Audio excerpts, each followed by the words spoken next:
Part 4 of the save the high street camera store kind of tips. Okay, another thing which I think may be beneficial, this is more for the kind of medium to larger size photography stores, not really just your small little independent stores, but it's the whole change the idea of what you are. So I've talked about diversification, I've talked about other things, but here is the idea of, instead of calling yourselves a photography store or a camera store, that's done, that's used. You know, their camera stores are on the internet.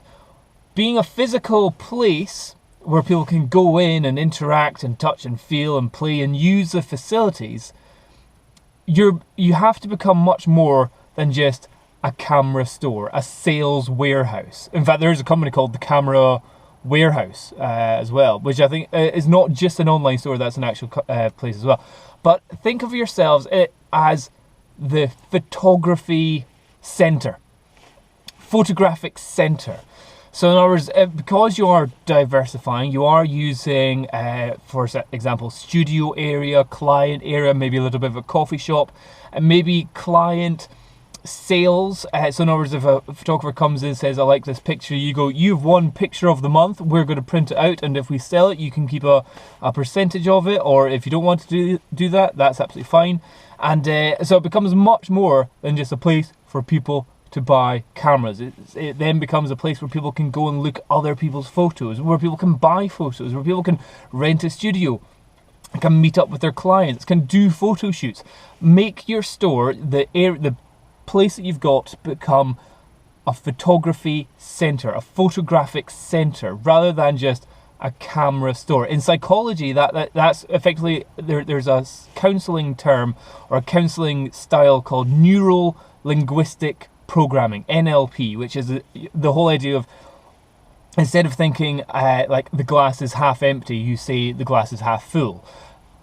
So in terms of photography business, start thinking, oh, my camera store isn't thriving, but as a photography center, I can bring more people in from other elements of the photography industry and get them in my store, using my facilities, paying for my facilities, and interacting and creating brand awareness as well.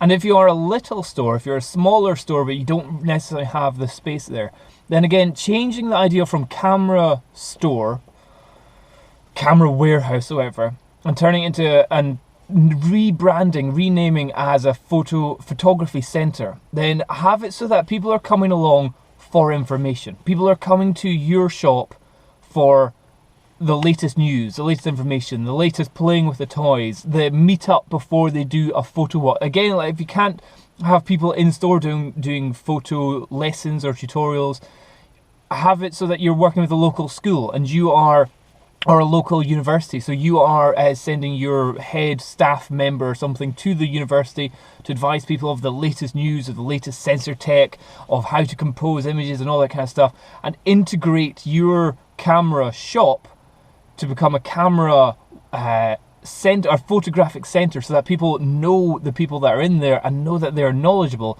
so people are coming for information. And do you know what, if, again, going back to that idea of, oh well, I can buy it cheaper online, that's fine, but if you have people in the store, A, they're more likely to buy the equipment that you have, and B, there's potential of selling other elements other than just photo gear, as in not just cameras and lenses, but in terms of lessons and tutorials. Even holiday trips. There's one company, there's a travel company that does photography holidays. That's not a camera company. I think that's a travel company. But imagine you could do some sort of associate deal where if you, or a referral deal where if you get people to go on that, you get a little cash back. There's so many ways to develop the camera shop into the photographic center, so that people are going there for information, for news, for reviews, for demonstrations, not just how much is it, I can buy it online somewhere else cheaper.